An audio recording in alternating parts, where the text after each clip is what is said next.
Oke, jadi kemarin dengar ada satu cerita. Kalau misalnya nih ada satu cowok sama cewek pasangan pacaran, habis itu cowoknya ceweknya ini tuh kayak mengkhianati lah kasarnya gitu. Nggak mungkin bisa dibilang kita anggaplah selingkuh gitu sebagai pengkhianatannya gitu. Selingkuh pertama kali, habis itu cowok ini kecewa tapi dimaafin. Terus kedua kali selingkuh lagi, terus dimaafin lagi. Terus yang ketiga selingkuh lagi, dimaafin lagi sampai akhirnya mereka memutuskan untuk menikah gitu. Ketika akhirnya menikah, mereka eh cewek ini selingkuh lagi sampai akhirnya ya udah mau nggak mau mungkin cerai atau berpisah lah intinya gitu. Dan menurut aku di sini jadi yang mau dibahas adalah kadang-kadang kita tuh udah dikasih tanda untuk keputusan kita.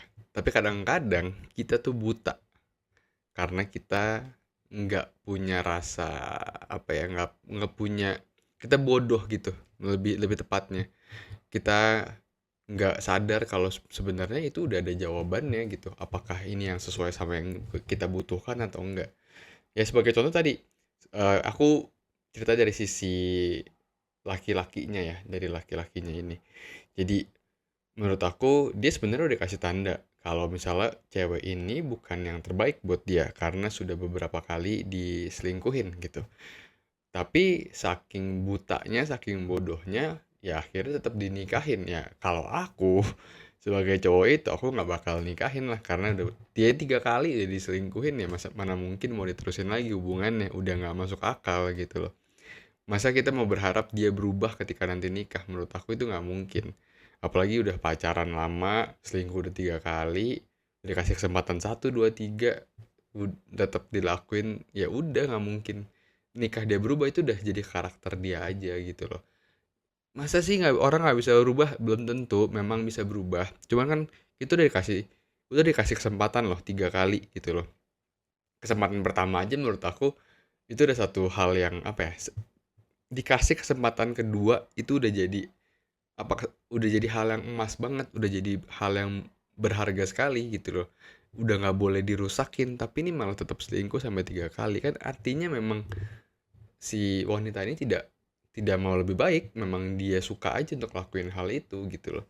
Menurut aku ini sebagai pembelajarannya sini ceritanya juga nggak ada apa ya nggak ada secara subjektif menyindir siapapun nggak ada cuma menurut aku ini salah satu contoh aja sih yang mau dibahas ketika ya harusnya kita lebih peka sih sama tanda-tanda yang udah dikasih karena menurut aku sebagai aku di sini menilai dari sisi laki-lakinya kalau menurut aku ketika kita mau membuat suatu keputusan kadang-kadang kita udah kasih tanda tapi kita nggak mau lihat aja karena kita terlalu buta karena kita terlalu bodoh gitu kalau makanya di kasus ini udah dikasih tahu udah dikasih tanda nih cewek ini udah 3 kali selingkuh ya harus sih nggak usah dilanjutin hubungannya udah cukup sampai situ aja nggak usah dilanjutin sampai nikah buat apa gitu kan ya mungkin di dalam kerjaan juga kayak gitu kali ya kalau misalnya kita mau berbisnis sama orang lain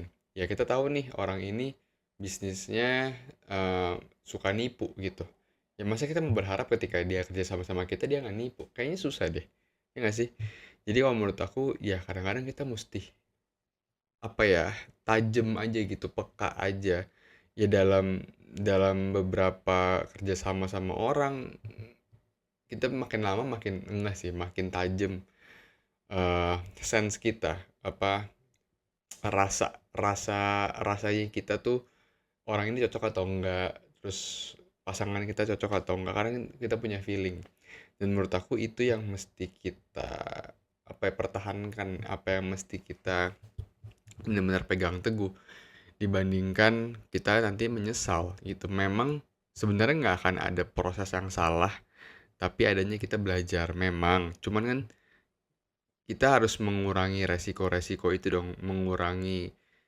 apa ya jebakan-jebakan dalam hidup gitu ya kayak contoh sebenarnya yang kalau tadi proses tadi pasangan tadi ya harusnya si cowok ini nggak harus cerai kalau dia sudah menemukan yang tepat. Ya, yang tepatnya gimana? Ya otomatis yang pasti yang nggak selingkuh sampai 3 kali, bener kan? Kurang lebih kayak gitu sih kalau menurut aku. Atau mungkin dalam kerjaan. Ya kita kan nggak mungkin, kita maunya kan pasti kan kerjaan lancar-lancar aja, nggak mau dong ditipu. Ya berarti otomatis harus cari pasangan atau partner yang nggak nipu kerjanya sebelumnya gitu. Sebelum-sebelumnya nggak punya record itu gitu loh. Itu menurut aku jadi salah satu apa ya, salah satu tanda aja sih. Tanda buat buat kita memutuskan sesuatu, mengambil keputusan untuk mengurangi apa ya, mengurangi resiko-resiko yang kita nggak harus alami dalam hidup gitu, ya kan? Karena ya memang setelah, kalau misalnya amit-amit kita salah, terus kita menerima masalah gitu kan, ya otomatis kita belajar di situ sih, ya kan? Kalau misalnya ya kayak tadi, em, kalau misal tuh istrinya selingkuh lagi pas udah menikah, ya otomatis lu belajar. Berarti nggak bakal deh harusnya ketemu cewek yang seperti itu, kan kurang lebih seperti itu. Kalau misalnya nanti ketemu ketemu partner bisnis yang curang, ya berarti otomatis kita belajar di situ. Tapi kan kita bisa sebenarnya mencegah proses-proses itu terjadi gitu loh.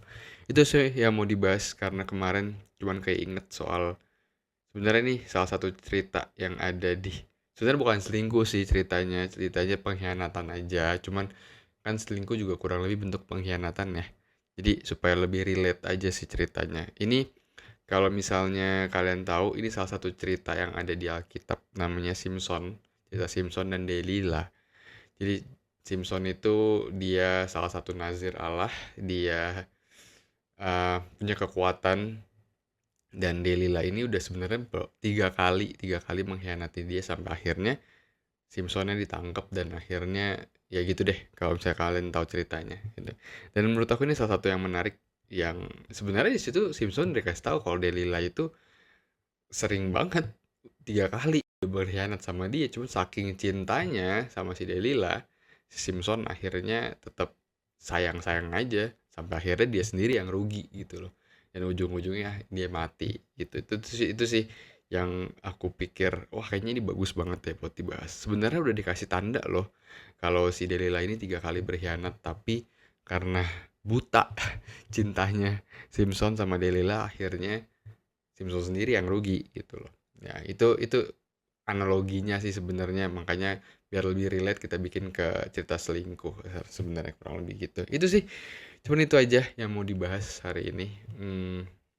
Selamat beraktivitas. Kalau misalnya mau ada yang didiskusikan, silakan tulis di kolom komentar. Semoga bermanfaat. Terima kasih.